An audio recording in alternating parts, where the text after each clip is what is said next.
once again be going over PDF documents and how they can be used to create custom invoices for forms that collect payments, use conditionally in approval workflows, or even sent from a form submission table through the use of buttons. This discussion will build on our previous two recordings, the first of which covered the basics of the PDF editor, and the latest in which my colleague Lauren walked us through payment integrations and how they are used to collect payments with your forms and apps.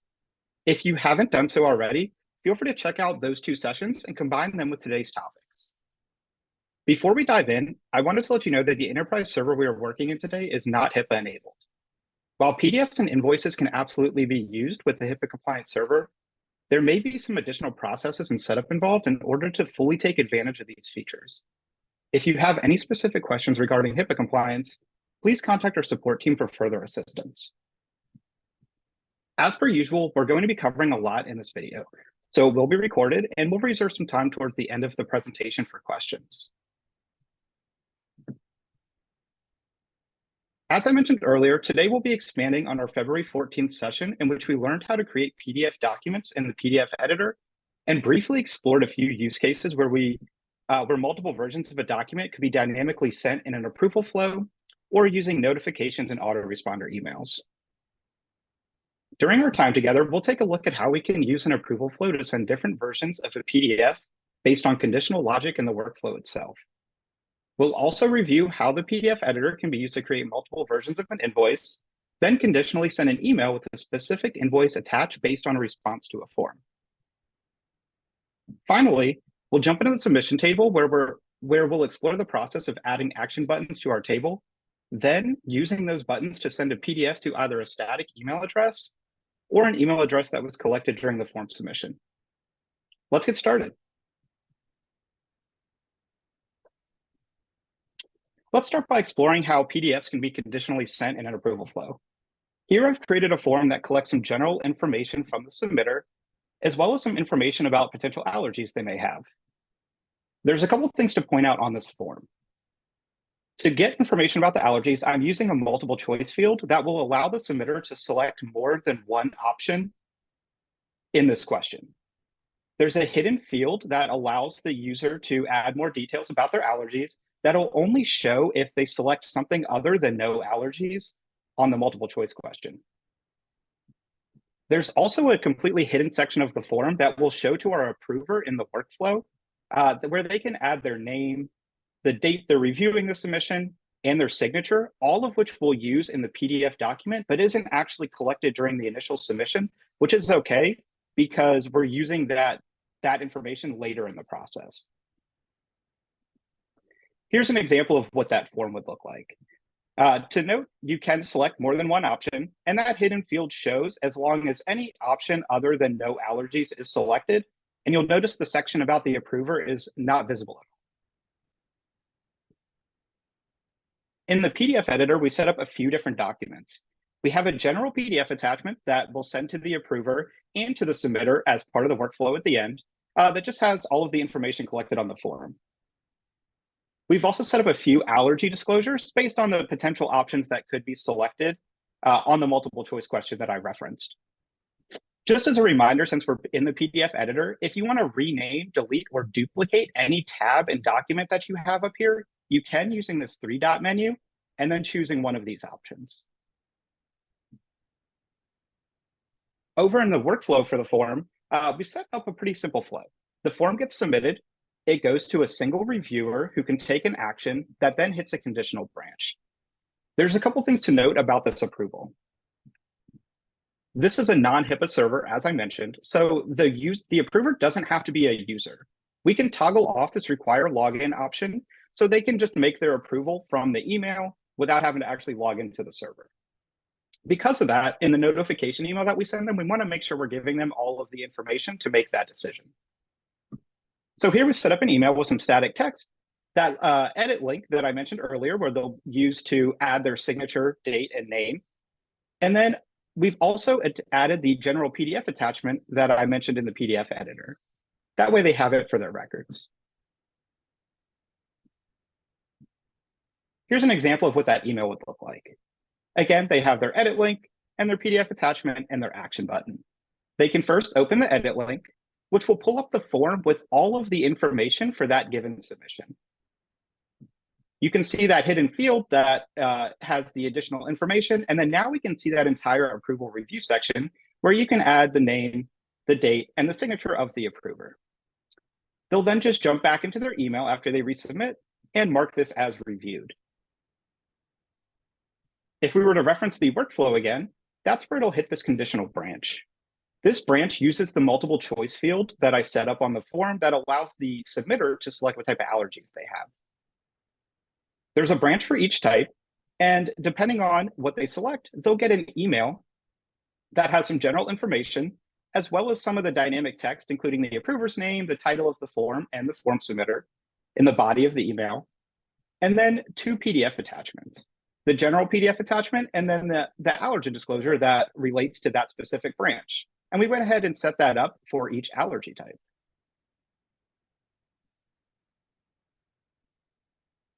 And then that'll end the flow. You could do more with this workflow. It could go to another approver. There's a lot you can do. It could hit more conditional branches, whatever you want. There's a lot you can do with workflows. Before we take a look at an example email that's sent, I did want to point out one other way to send this information since we're discussing PDFs. There is a PDF element. So I use the email element from the approval elements here, but if you want to use a PDF, you can. To use this, you simply just add the recipient, so it can be an email address that you collected from the form or one that you type in yourself. And then you can choose which PDFs you want to attach. So again, you can have more than one version of this. If you ever have a situation where you want to send multiple documents, you can do that as well. And then you can edit the notification email that's sent as part of that process. So just like with all things Jotform, there's more than one way to usually get things done. And this is another example of that. You can use an email or you can use this PDF element. They both function pretty similarly in this case. And this is an example of that email that I'll send. So we have the submitter's name, the form title, and the approver's name all dynamically added. And then, of course, the PDF documents. So the general information and then the disclosure document.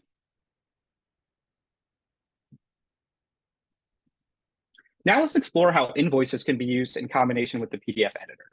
So here I've set up a form that allows for registration for an adult sports league.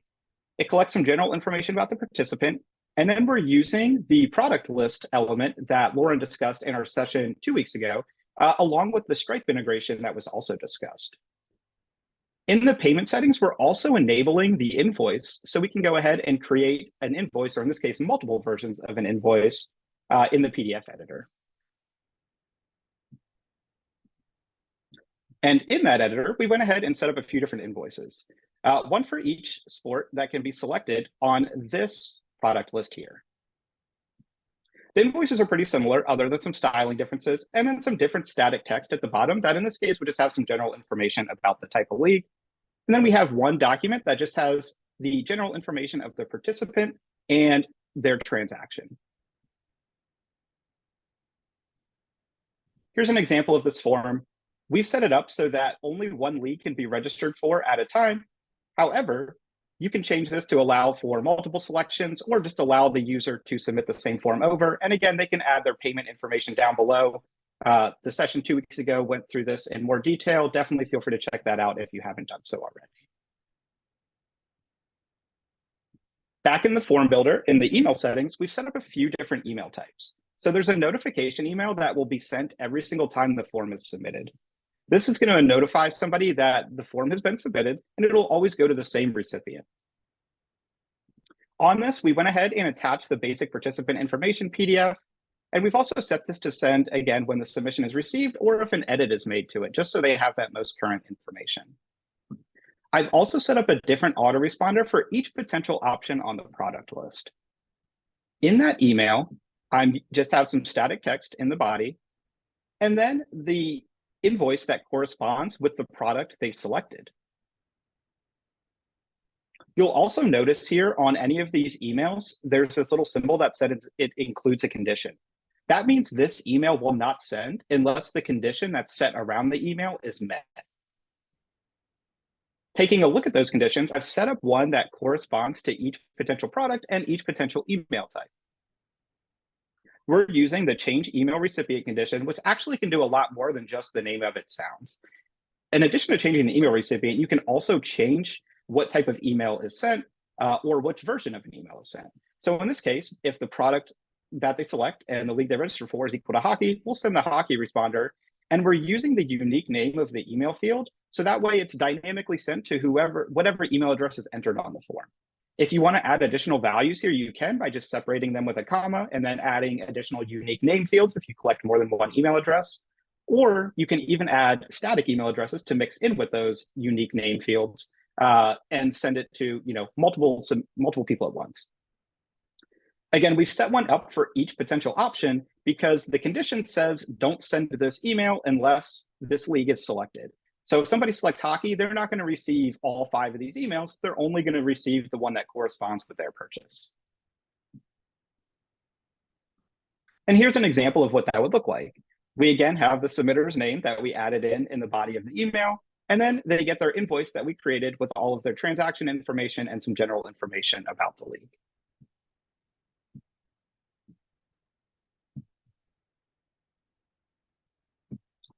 We'll now review a few ways that a PDF can be sent manually through the submissions table. Here we have another form that just collects some basic information. And in the PDF editor, I'm just using the default template. Just as a reminder, you can rename your forms, your documents, which I went ahead and did just for easy identification. In the emails, we did set up 2 emails, but I want to point out a couple things about this. So we do have a notification and an autoresponder. Again, a notification goes to a static email address, and it will always go to that same email. The autoresponder goes to an email address or some type of form field from the form. In these emails, I've attached the PDF that I set up, but more importantly, I've toggled or unchecked the boxes that decide when to automatically send this email. So I don't send it on submission being received, and I'm not sending it when a submission is edited. So you'll notice you get this little notification here that says this email can only be sent manually from the table buttons table, which is just the name of my form. So whatever your form name is, it'll be that table. And I went ahead and did that with both the autoresponder and the notification email. That'll come into play in just a second when we jump into the table. So in our table, what we can do is add a new column. There's a couple ways to do that. You can either use this add button at the very end of your columns, or if you use the columns dropdown, there is a add new column button, which I'll go ahead and use in this case. If you toggle over to the buttons tab, there is a send PDF option. All we need to do is give our button and column a name. We'll call it send PDF, and then choose what document we want to attach or documents. The default document is just going to be the basic document that's created by default when a form is created. Even if you don't go into a PDF editor, a default document is always created, and you can select that here. In this case, I'll select the general information document, which is, again, pretty much just the same as the default, other than a couple of changes that I made. If you want a password protected document, you can. This is going to be the same password used by everybody to access the document. So you could put that maybe in the body of the email, which we're going to look at just now. As far as the recipients, you can have up to 3 total recipients. It could be 3 static email addresses, or if you collect 3 different email addresses on your form, 3 different form fields, or a mix of both. In this case, I'll just use the email field. And then we can add a message to the body.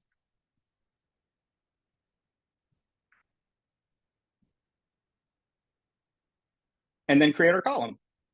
From there, we can send our PDF at a time that's most convenient for our workflow. So if we're not automating it through an approval flow, or we're not automating it through those notification or autoresponder emails, which again, I will reference in just a second, then we can go ahead and manually control when we deliver this PDF. When you send it, it'll can say what time it's sent and what date it was sent on, if it's not the same day. And at any time, you can re-trigger these buttons by using this little caret toggle and then hitting resend. And here's an example of what that email will look like. The logo, although this one is a Jotform logo, it'll be the logo specific to your Jotform enterprise server. So whatever your server logo is, that's what'll show here. You'll also see who sent the email to you. And then you'll see the message that we added to the body when we set up the button. And of course, our PDF attachment that we're referencing. There is one thing to note: the general styling of this particular email can't be changed. So although your logo will be unique and your message is unique, the rest of the email itself is going to be styled pretty much just like this. If we want a more customized feel to it, that's where we can use sending a notification or autoresponder email, which is why I set up those emails that are set to be manually triggered. So if we jump back into our table, we can go ahead and add another column. I'll use the add button over here on the right-hand side this time. Toggle over to buttons and choose send email this time. We'll go ahead and name our column once again, and we'll just call it send notification. Select our notification email. Again, I mentioned in a workflow earlier that Jotform gives you more than one ways to do most things. That's the case here as well. If you haven't already created an email in the builder, that's not a problem. You can just select create email and make either your notification, autoresponder, or multiples of each. In this case, we already have the email set up, so I'll go ahead and skip over that and just select our notification email. And then just hit create column. So just like with the PDF button, I now have a button that I can use to send the notification email. If I want one for the autoresponder, I can set that up as well. I already did, so I'm just going to show the button. While we're in here, I know this isn't related to PDFs, but I'll just go ahead and mention it. If you want to show or hide a column in your table at any time, you can by selecting the columns dropdown and then just unchecking that box here. So we'll add our autoresponder, which we can now send back to the email collected on the form. And again, we get our confirmation that it's sent, and we get our option to resend that same email. This will give you a more customized look. Again, if we just jump back into the form builder and take a look at what that email looks like, rather than having the generic email that I showed you earlier, we can fully customize this all the way down to the source code if we want in the table, any way that you can kind of customize an email. And again, we have our PDF attached, so that way the recipient will get the information that they need.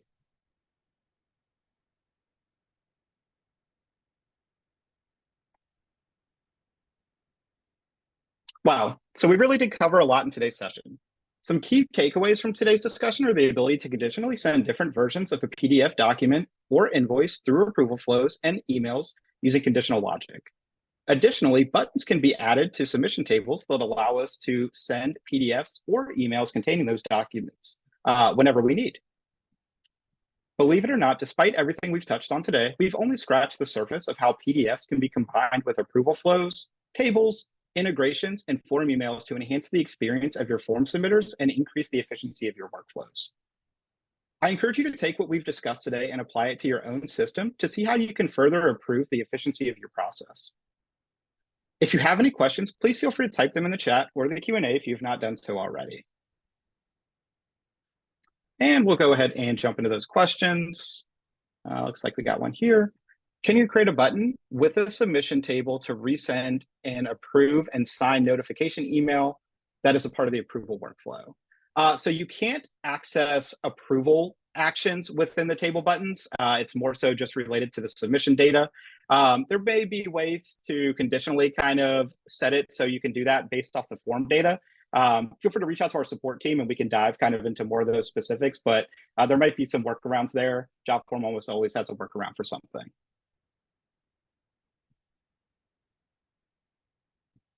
And it looks like we have one other one.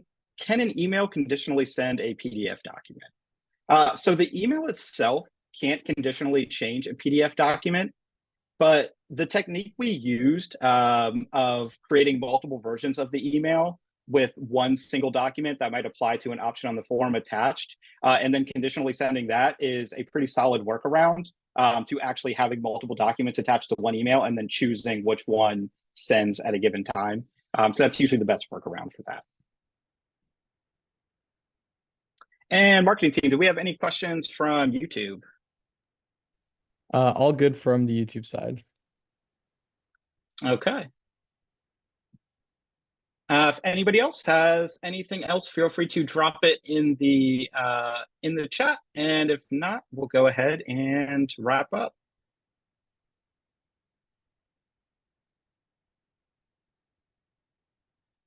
Awesome. Well, thanks again for being here with me today. Our next session together is on Wednesday, March 27th, and Lauren will be back discussing the Jotform Enterprise mobile app and how it can be used to complete forms in kiosk mode, complete forms offline, and a handful of other useful features. It looks like there's a question about upgrading your account. If you reach out to our support team, you can go ahead and get questions about that. If you're referring to upgrading to enterprise, feel free to contact our enterprise sales team, and they will be happy to assist. And these presentations are on YouTube. Looks like there's another question about that as well. So if you go to our YouTube channel, you will definitely be able to find these there, and on our Lunch and Learn link that is right here on this slide. And just to wrap up, if you have any questions that we didn't get to today, just reach out to our enterprise sales team or our awesome customer support team if you are already an enterprise user. You can find more Lunch and Learns, webinars, walkthrough, and quick video guides on our YouTube channel and our website. We will have some great Lunch and Learn sessions coming up that will build upon each other, so please ensure that you're registered for these sessions at jotform.com/enterprise/Lunch and Learn sessions. Look forward to seeing you again soon, and you all have a great day.